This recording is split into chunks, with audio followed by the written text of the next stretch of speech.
Bismillahirrahmanirrahim. Assalamualaikum warahmatullahi wabarakatuh. Selamat datang di video presentasi untuk Project Charter dan Project Plan yang saya beri judul Perancangan dan Pengembangan Sistem Drone Based Delivery Services. Baik, nama saya Sandi Raditya dan ini adalah suatu video presentasi untuk suatu project charter dan project plan di mana berawal dari ide atau gagasan untuk mengembangkan eh, pelayanan logistik pengiriman barang menggunakan teknologi drone. Dan yang pasti harus ada suatu perancangan dan pengembangan sistemnya untuk saya sebut drone based delivery services ini. Nah, untuk perancangan dan pengembangan sistem ini, saya membagi tiga table of content-nya. Yang pertama dan kedua sudah pasti project charter dan project plan-nya. Lalu untuk perancangan dan pengembangan sistem itu yang poin ketiganya. Ya, saya akan jelaskan sedikit poin dari apa sih tujuan project ini dan apa yang melatar belakangi. Untuk tujuannya, saya ada 4 poin, saya buatkan 4 poin, yaitu membangun sistem pengiriman barang yang efisien, cepat, dan terjangkau. Lalu menciptakan solusi pengiriman yang ramah lingkungan dan mengurangi kemacetan lalu lintas. Lalu ketiga yaitu menyediakan layanan pengiriman yang menjangkau area yang sulit diakses. Dan untuk meningkatkan kepuasan pelanggan melalui pengiriman yang cepat dan tepat waktu. Apa yang melatar belakangi? Saya buatkan menjadi 3 poin. Yang pertama itu di pertumbuhan e-commerce yang meningkat belakangan ini, permintaan untuk pelayanan pengiriman itu lebih dibutuhkan untuk pengiriman yang cepat dan efisien. Dan yang kedua, alternatif teknologi drone yang menawarkan potensi untuk mengatasi keterbatasan metode pengiriman secara tradisional atau konvensional ya, yang mempunyai kendala seperti kemacetan lalu lintas dan biaya operasional yang cukup tinggi. Lalu latar belakang yang ketiga yaitu adanya peluang untuk menyediakan layanan pengiriman yang menjangkau area terpencil atau sulit diakses seperti di pelosok-pelosok ya yang agak susah untuk diakses kendaraan mobil atau motor. Nah, kita mengawali dari project charternya ya. Di project charter ini ada 4 poin pertama, yaitu ruang lingkup project, stakeholder project, anggaran project, dan jadwal project. Lalu yang harus dipertimbangkan juga untuk kriteria keberhasilan project dan apa asumsinya. Lalu ada juga untuk pembahasan untuk batasan dan risikonya.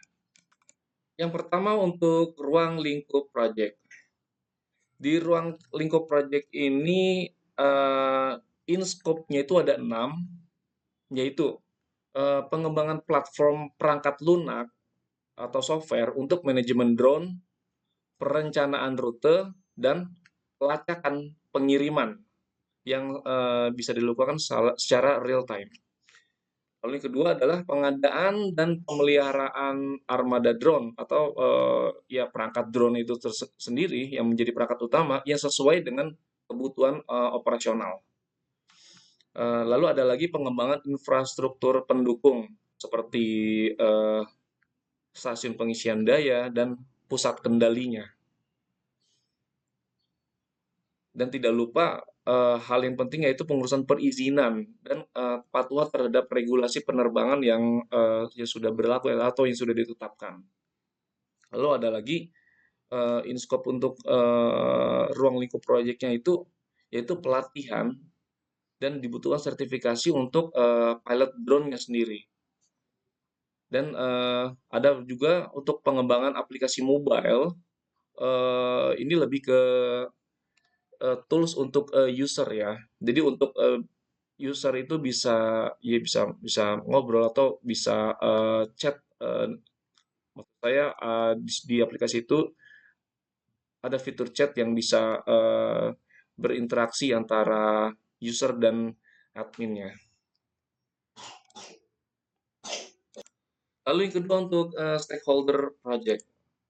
Untuk stakeholder project ini ada sponsor proyek, ya, siapa yang sebagai sponsor atau sebagai entrepreneurnya, lalu manajer proyek, lalu ada tim pengembang software atau perangkat lunaknya, yaitu terdiri dari pengembangnya, analis sistem, lalu ada interface-nya, yang khusus di interface yaitu UI UX designer-nya. Dan ada pula tim operasional drone, yaitu pilot drone, dan teknisi untuk maintenance atau pemeliharaan perangkat. Untuk berikutnya ada tim legal dan kepatuhan. Nah, itu dibutuhkan ahli hukum penerbangan. Lalu ya sudah pasti ada pelanggan customer sendiri dan otoritas penerbangan oleh regulator. Untuk poin ketiga yaitu anggaran proyek. Anggaran proyek ini saya tidak menjelaskan secara rinci ya, tapi hanya saya bagi menjadi dua, yaitu total anggaran dan sumber pendanaan. Total anggaran itu dari jumlah anggaran dalam rupiah ya, kita sebutkan dalam rupiah. Dan untuk sumber pendanaan itu capital itu dari modal sendiri, dari investor atau pinjaman dari bank. Lalu untuk poin keempat yaitu jadwal proyek. Nah, penjadwalan proyek ini saya bagi menjadi tiga, yaitu tanggal dimulainya proyek, tanggal selesainya proyek, dan durasi. Itu akan memakan waktu untuk perancangan dan pengembangan ini berapa bulan kah?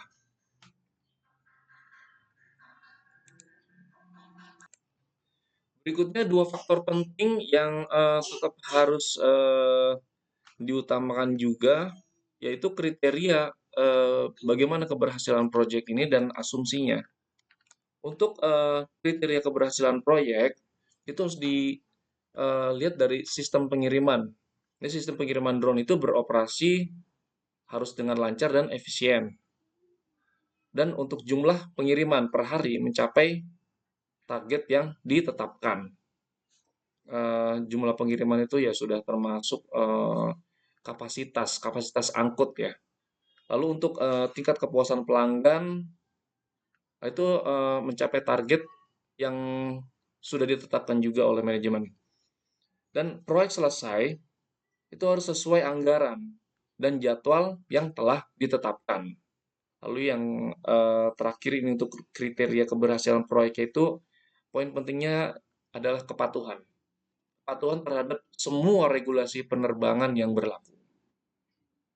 Dan yang kedua ini asumsi, disebut asumsi di sini adalah masalah perizinan, teknologi drone yang digunakan, lalu apabila tidak ada perubahan yang signifikan dalam regulasi penerbangan dan ketersediaan sumber daya manusia yang kompeten.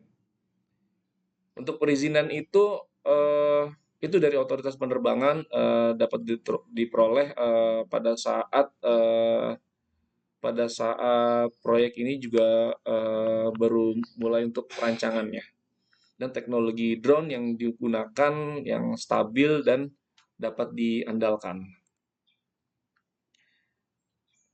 Untuk referensi teknologi drone itu saat ini di Indonesia sendiri eh, sudah banyak yang menggunakan teknologi drone dari DJI. Kita bisa lihat sedikit footage dari brand DJI, yaitu produsen atau pabrikan untuk aerial delivery dengan tipe Flycard 30.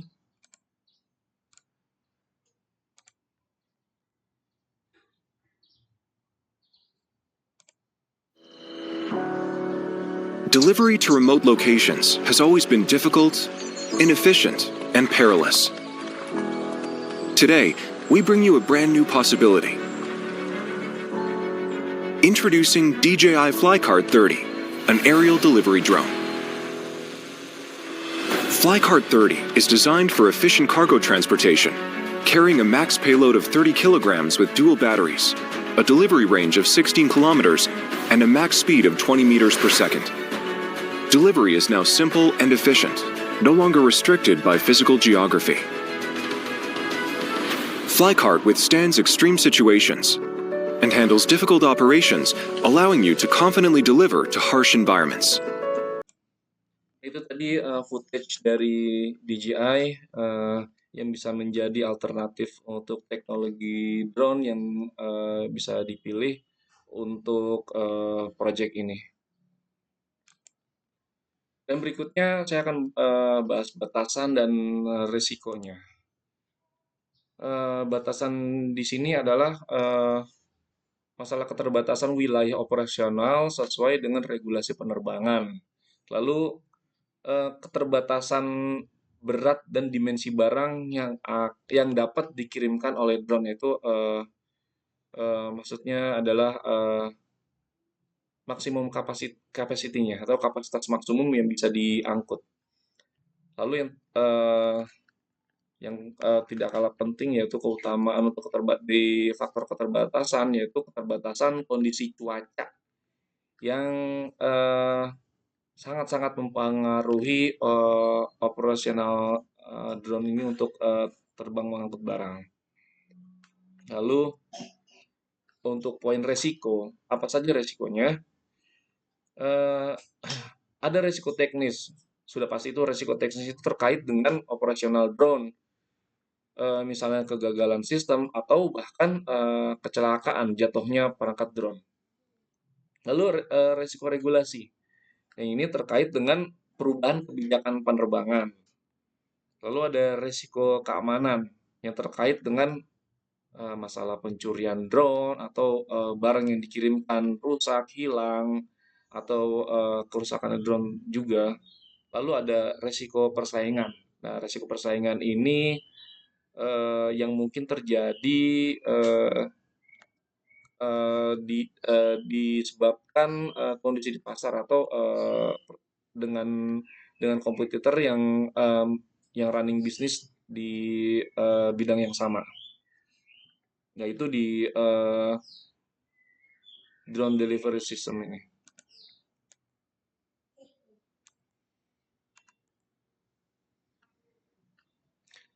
Berikutnya kita masuk ke project plan. Di project plan ini ada 9 poin, yaitu manajemen ruang lingkup tadi sudah dijelaskan juga sebelumnya, manajemen jadwal, manajemen biaya, manajemen kualitas, manajemen sumber daya manusia. Lalu ada lagi manajemen komunikasi, manajemen risiko, manajemen pengadaan, dan manajemen integrasi. Untuk poin pertama di manajemen ruang lingkup, itu dibutuhkan 6 poin ya untuk di ruang lingkup itu, yaitu pertama saya sebutkan pengumpulan persyaratan. Lalu apa itu definisi dari ruang lingkup? Lalu harus dibuat satu WBS, yaitu Work Breakdown Structure. Dan ada juga verifikasi untuk ruang lingkup, lalu pengendalian ruang lingkup.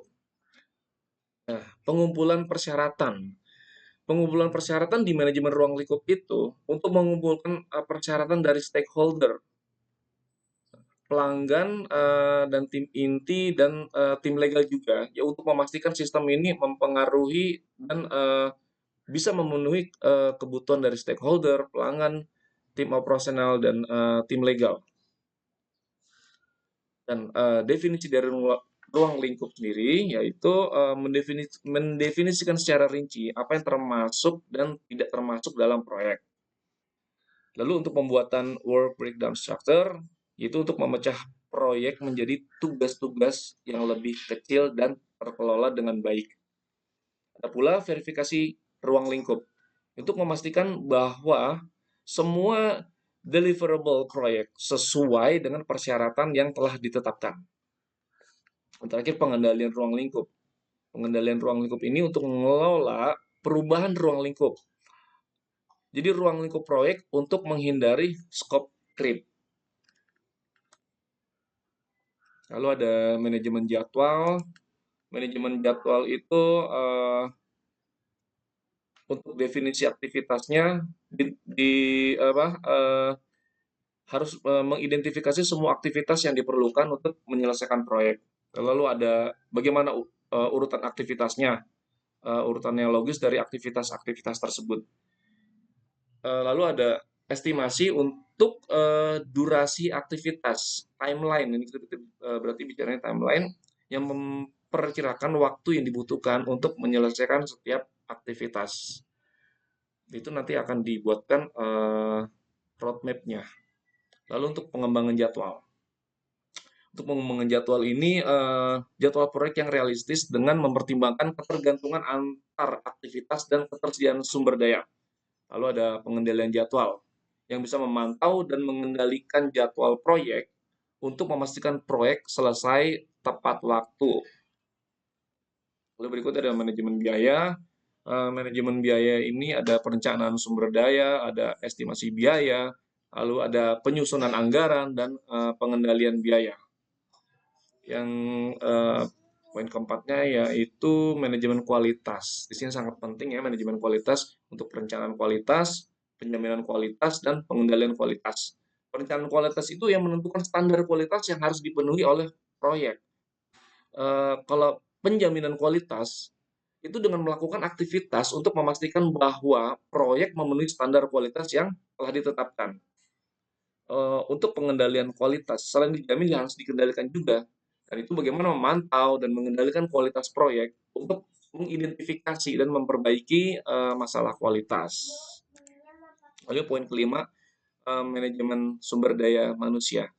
Di manajemen sumber daya manusia ini ada suatu perencanaan SDM yang mengidentifikasi peran dan tanggung jawab yang dibutuhkan untuk menjalankan proyek.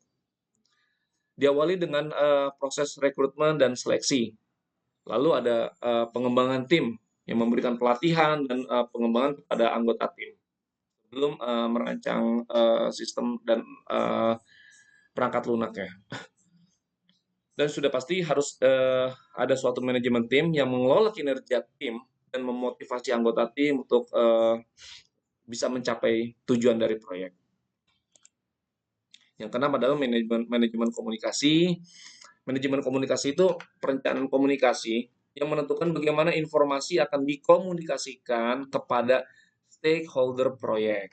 Itu sangat penting perencanaan komunikasi untuk ke stakeholder. Lalu ada distribusi informasi. Distribusi informasi ini yang disebar kepada stakeholder proyek sesuai dengan rencana komunikasi.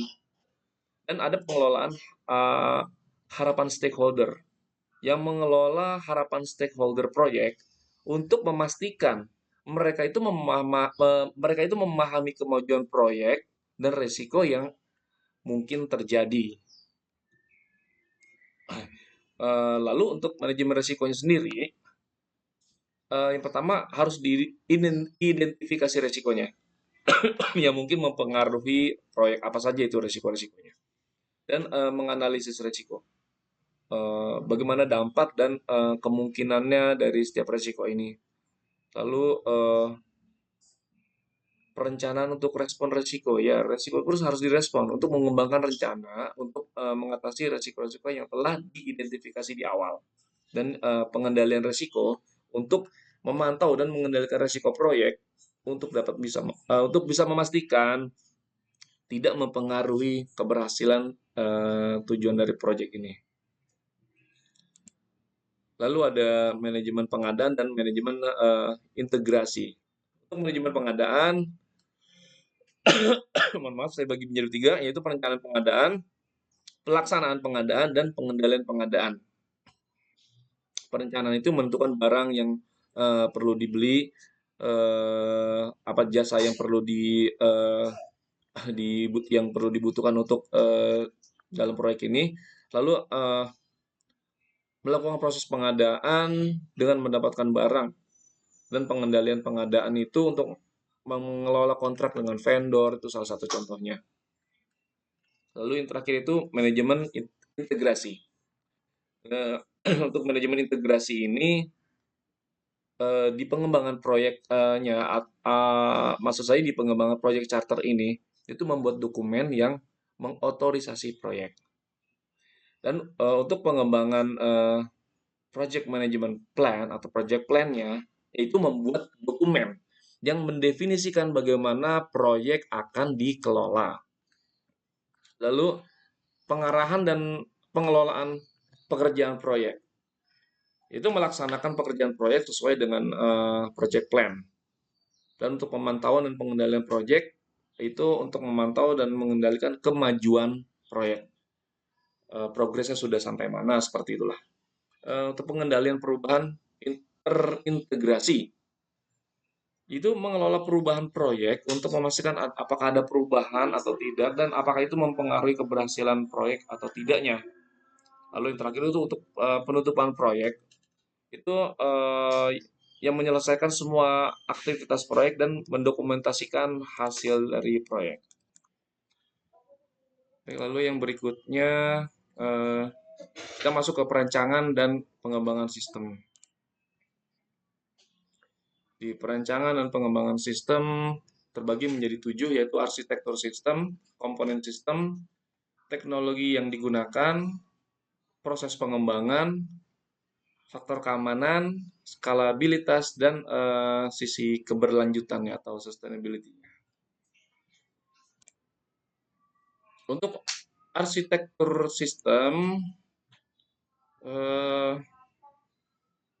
itu ada beberapa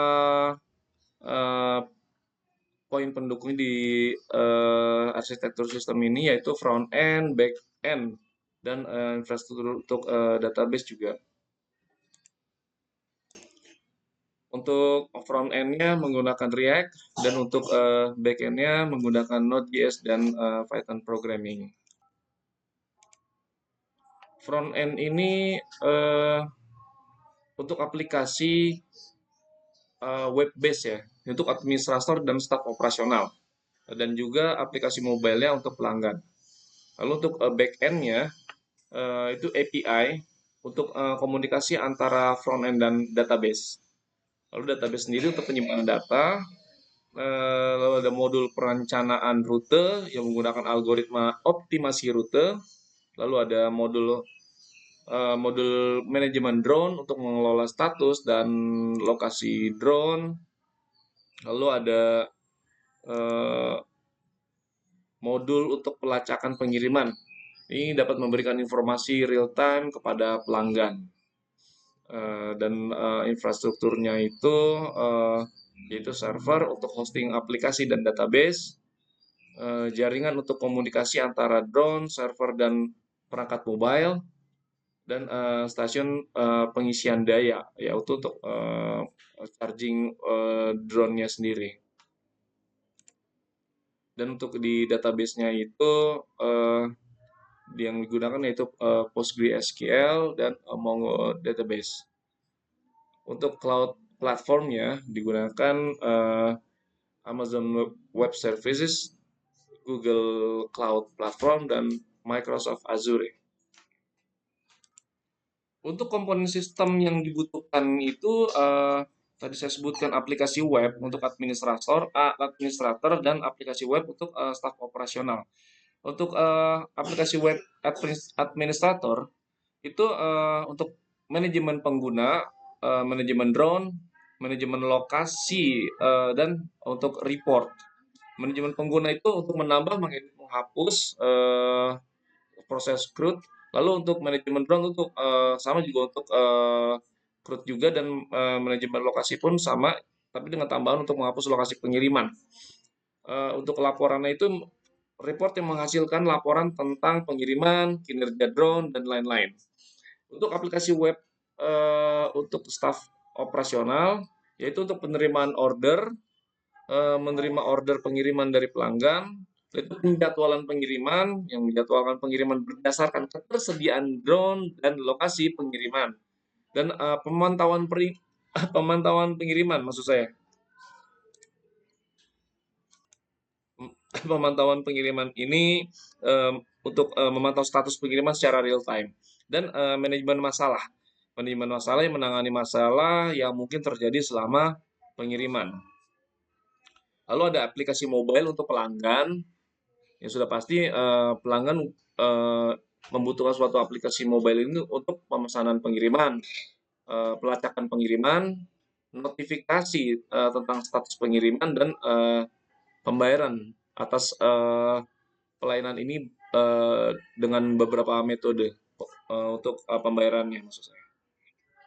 Lalu untuk database-nya itu yang tadi saya sebutkan itu menggunakan PostgreSQL dan MongoDB. Itu untuk data pengguna, informasi tentang administrator, staf operasional, dan pelanggan yang masuk ke dalam data pengguna. Untuk data drone, informasi tentang drone, ID-nya, status, lokasi, dan kapasitas. Untuk data lokasi, masuk di database untuk menginformasi tentang lokasi pengiriman, seperti alamat, koordinat, dan lain-lain ya. Dan juga untuk data pengiriman, yaitu informasi tentang pengiriman seperti ID, status, lokasi asal, dan lokasi tujuan, dan waktu pengiriman. Oke, dan tadi juga saya sudah jelaskan untuk teknologi yang digunakannya. Untuk teknologi yang digunakannya salah satu rekomendasinya yaitu di Indonesia sendiri banyak menggunakan brand DJI. Lalu untuk pengembangan dan perancangan sistemnya itu yang menggunakan React untuk front end, back end untuk back end menggunakan Node.js dan Python. Untuk database juga saya sudah sebutkan, dan untuk cloud platformnya menggunakan Amazon dan Google dan Azure. Lalu untuk berikutnya kita masuk untuk pembahasan proses pengembangan. Untuk proses pengembangan ini saya buatkan menjadi 5 poin, yaitu perencanaan, pengembangan sendiri, pengujian, implementasi, dan pemeliharaan. Di poin perencanaan, itu mengumpulkan persyaratan dari stakeholder apa saja itu persyaratannya. Lalu membuat desain sistem dan menyusun jadwal pengembangan. Di poin kedua, pengembangan itu mengembangkan front end, back end, dan database. Lalu melakukan pengujian unit dan integrasi antar unit. Lalu di poin pengujian sendiri itu melakukan pengujian sistem secara menyeluruh dan memperbaiki bug apabila ada masalah yang ditemukan. Berikutnya proses implementasi yang menerapkan sistem ke lingkungan produksi dan melakukan migrasi data. Yang terakhir yaitu poin pemeliharaan, yaitu untuk memantau kinerja sistem, memperbaiki bug dan masalah yang ditemukan, dan melakukan pembaruan dan peningkatan sistem.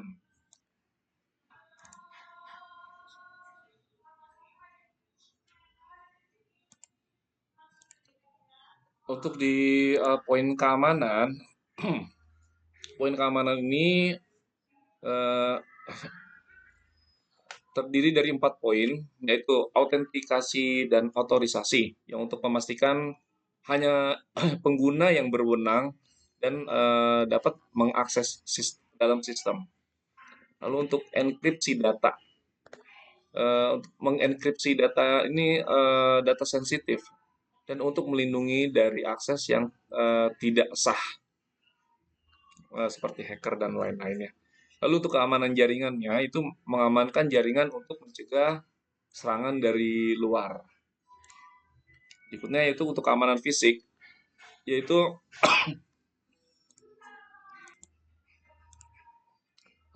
dan untuk keamanan fisik, yaitu bagaimana mengamankan infrastruktur fisik seperti server, stasiun pengisian daya, dan untuk mencegah pencurian dan kerusakan. Dan untuk di poin skalabilitas. Skalabilitas ini yaitu menggunakan arsitektur microservices untuk memungkinkan sistem diskalakan secara independen. Lalu menggunakan cloud platform untuk menyediakan sumber daya yang elastis dan dapat diskalakan. Eh, Lalu menggunakan juga load balancing untuk mendistribusikan lalu lintas ke beberapa server. Yang terakhir yaitu poin keberlanjutan atau sustainability. Di poin terakhir ini bagaimana drone based delivery system ini bisa mempunyai beberapa faktor yang tidak hanya stop atau stuck di waktu-waktu tertentu saja. Jadi harus ada sisi yang bisa dikembangkan nantinya untuk kedepannya. Contohnya untuk menggunakan drone yang hemat energi dan stasiun pengisian daya yang menggunakan energi yang terbarukan. Contohnya menggunakan solar energi. Lalu untuk untuk masalah pengurangan emisi, di sini mengurangi emisi karbon dengan mengganti metode pengirim tradisional dengan teknologi drone dan pengelolaan limbah. Untuk mengelola limbah dari drone itu baterai itu dilakukan secara bertanggung jawab, dan untuk kepatuhan regulasi yang mana harus mematuhi semua regulasi lingkungan yang berlaku, dan perancangan dan pengembangan sistem ini itu yang sangat-sangat mungkin dan terbuka untuk bisa diintegrasikan atau diimplementasikan dalam sebuah atau dalam suatu pengembangan, contohnya pengembangan smart city.